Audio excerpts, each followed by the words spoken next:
Hello and good morning, listeners. Welcome back to Almus Market Mornings with Shikhar Garg. Now, the UK had their coronation ceremony over the weekend, but it's the uncrowned lead in currencies which is under pressure filler. Banking concerns, politics, and the recent entrant of weather all seems to keep investors on the caution side, with the bonds seeing some bit of an action again. Even the strong jobs report didn't deter the caution as tighter credit conditions make Fed think further on the policy front. And talking about policy, we had the European Central Bank meeting last week, wherein they raised rates by 25 basis point and also found stating that the price pressure remains strong. It's the Bank of England which is going to update their policy this week. So, JK, I'd like to know, with so many policy actions coming in, and there's good bit of expectations that we are in the final leg of the policy actions by the central bank. What are your thoughts and views on the current market setup? Yeah, good morning. I think policy moves by the central banks have come quite some distance. Uh, so it is time for them to probably stop and assess. But at the same time, the high level of inflation, double digit in UK and much higher than US in the as far as Europe is concerned. These will not be giving them comfort to pass, let alone cutting rates. In fact, both the Canada and US jobs report so far has not given a evidence of the huge interest rate increases having an effect, and that's the point that Powell keeps making, that when the employment is strong and the wage inflation is high, it's very difficult for them to assume that the inflation will drop as much as expected. So we had very good jobs number on Friday. The NFP coming much higher than expected at 2,53,000, 1,80,000, and unemployment rate at 3.4 versus 3.6, and wage inflation also rising.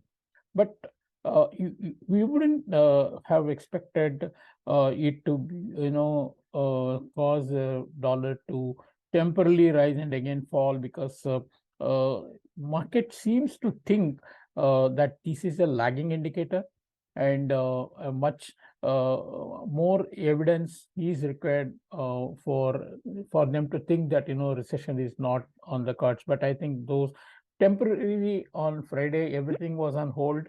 You had a stock market rally which was triggered by a good performance report from Apple, and then you had the banking shares which had been sliding all through the week, and suddenly we found that the banking shares were recovering as well.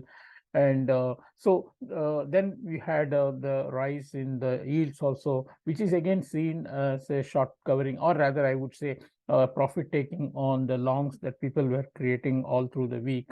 So we really do not have conclusive evidence that this employment employment report is decisive as far as the Fed is concerned. It is on to reiterate, it is seen as a lagging indicator, and as per many analysts, the employment is the last one to get affected when the recession hits the economy. Therefore, it will show up very late as far as the employment report is concerned. Therefore, as much as Fed or Powell would like us to believe that the economy is strong because of jobs numbers, market doesn't seem to believe in it, and that is why you see, the yields are being under pressure. Although Friday alone we saw some sort of a profit taking on that, and we also need to see that even one of the most hawkish member of the Fed, Mr. Bullard, was not very hawkish on Friday, and he was saying that he would probably be data dependent as far as the future, meeting, particularly in June, is concerned.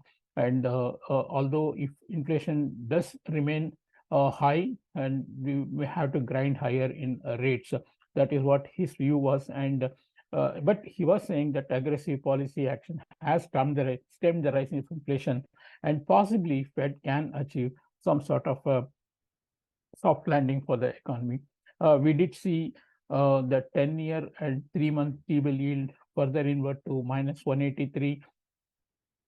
As per the reports, or rather the most well informed analyst views, markets believe that the banking crisis is far from over, and the domino effect will sustain for several months.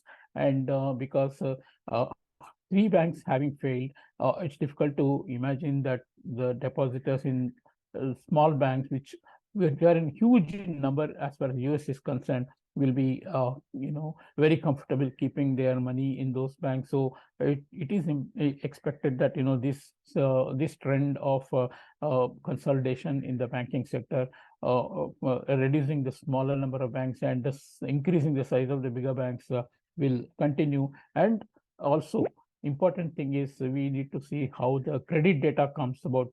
This week we will have another indication as to how the credit flow to the economy is happening.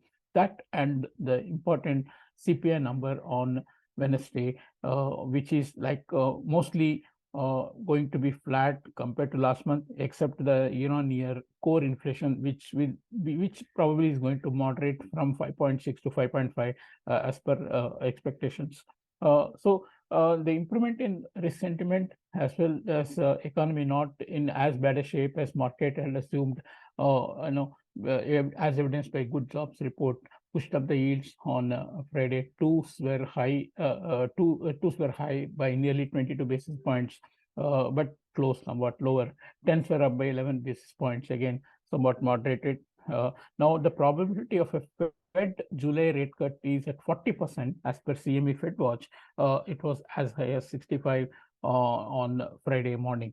Then also September rate cut has also declined from 93 to 75%. Yes, stocks had a good day. Again, they made up most of the losses that was seen on the previous 2 days, mainly driven by Apple, and of course some people seeing the jobs report as a positive indicator of the economy.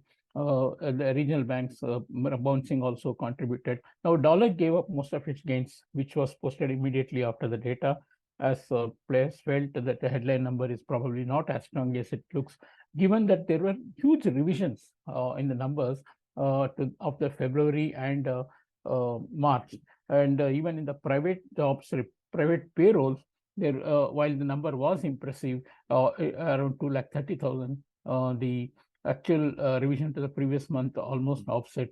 So the currency market is actually caught between two ideas. One is as a rate cut as much as 0.75 to 1% priced in by the end of the year, and the dollar needs to go down.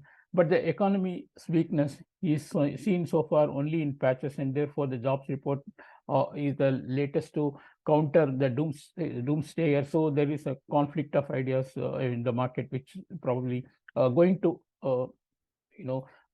resolve itself in some way or the other. But overall, with dollar seem to be having a weakening bias, as seen of the eventual weakness after the jobs report, and possibly waiting for some more trigger to see its downside target. We might also see a situation that instead of correction which was expected, we may see a time-wise correction that the dollar can undergo. As to the debt ceiling is concerned, there is a consideration for a short-term extension to keep the negotiations going, so that the demands of the Republicans on spending cuts can be met or can be considered along with the budget. So it's possible. But in the meantime, one of the rating agencies called Scope Ratings in the Europe has actually cut America's rating, down. And from a long-term issue, senior unsecured debt ratings in local and foreign currency has been put under review for a possible downgrade due to longer risk associated with the misuse of debt ceiling instrument. And Scope is seen as one of the leading European credit agency, and they have been in talks with European Central Bank to become one of the recognized agencies. Coming to the local market, not much to say. It's the same story.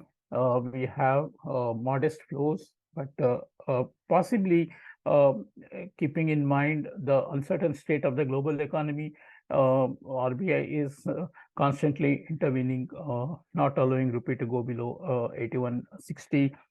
It seems to be waiting for some trigger to resolve itself on either side. So, in near term, it's going to be rangy.